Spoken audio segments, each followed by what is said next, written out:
আসসালামু আলাইকুম সুপ্রিয় দর্শক, আশা করি সবাই ভালো আছেন। আমরা আল্লাহর রহমতে ভালো আছি। আজকে ঈদের দিন, সবাইকে ঈদে মোবারক, ঈদের শুভেচ্ছা। আজকে ঈদের দিনে সকালবেলা যা যা আয়োজন করলাম, এখানে আমি বিস্কিটের কেক বানিয়ে নিয়েছি, তারপরে বাদামের কেক বানিয়ে নিয়েছি, এটা সকালের আয়োজন ছিল। তারপরে এখানে শাহি সেমাই রান্না করেছি। একটু ব্যস্ততার কারণে ভিডিওটা দিতে দেরি হয়ে গেল। এখানে রসমালাই বানিয়ে নিয়েছি।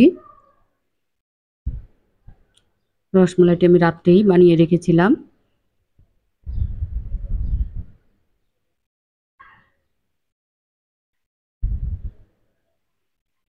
তারপরে এখানে খিচুড়ি রান্না করতে বসিয়েছি, আর গরুর গোশ বসিয়ে দিয়েছি। যদি ভিডিওতে ভালো লাগে লাইক, শেয়ার এবং সাবস্ক্রাইব করে দিবেন। সবাই ভালো থাকবেন, আমাদের জন্য দোয়া করবেন। আসসালামু আলাইকুম।